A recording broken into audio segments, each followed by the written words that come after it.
À Vitisheim, il y a dorénavant une école de thé. Et qui dit thé dit les jardins de Gaïa, bien sûr. Des ateliers sont proposés depuis peu pour les amateurs de thé afin d'en savoir un peu plus sur cette boisson chaude.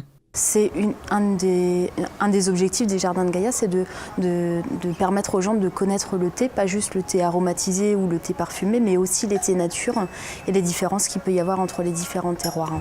Alors l'école de thé, elle ouvre maintenant. C'est un projet pour lequel il fallait trouver les bonnes personnes et qui a demandé un peu de temps pour se créer. C'est Sarah Albertini qui donne les cours de thé. Elle s'est spécialisée durant 2 ans en Asie. C'est elle qui a créé les différents exercices de l'atelier. L'objectif, savoir reconnaître à la vue, à l'odeur et au goût les grandes familles de thé.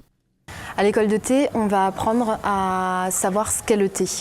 Donc, c'est-à-dire une seule et même plante, le Camellia sinensis, qui, transformée de manière différente, va donner différentes sortes de thé. Donc on a le thé jaune, le thé noir, le thé vert, le thé oolong, bleu-vert semi-fermenté, et le pu'er.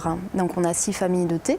On en a une 7e qu'on peut imaginer et qu'on a utilisée pour l'école de thé, qui est le thé parfumé. Après, à l'école de thé, on va apprendre à distinguer ces différentes sortes de thé, à connaître un peu plus sur leur histoire.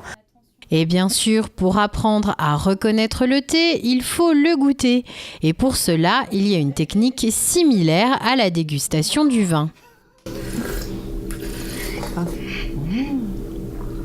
Le thé est comme le raisin, lorsqu'il est transformé, il peut avoir des saveurs différentes suivant le terroir et la manière dont il a été cultivé.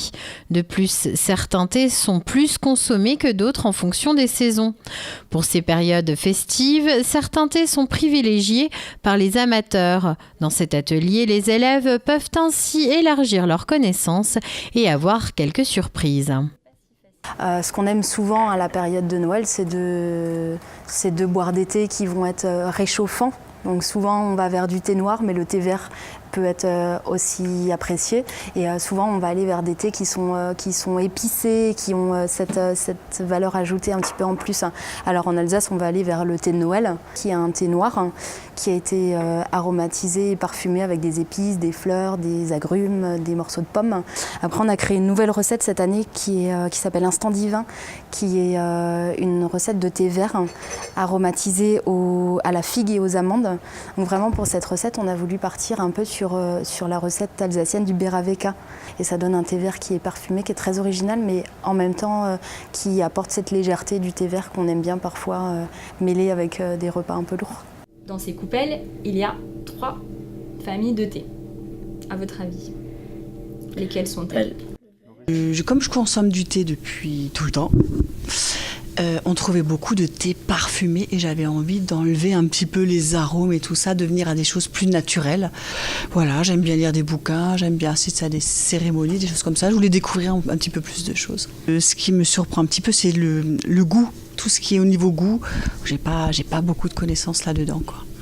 Si dans un premier temps, les élèves apprennent les bases du thé, par la suite, les Jardins de Gaïa espèrent étayer leur atelier. Au fur et à mesure, on va proposer par la suite des cours un peu plus pointus sur uniquement l'histoire, parce que le thé, il a une histoire qui est très longue et très riche.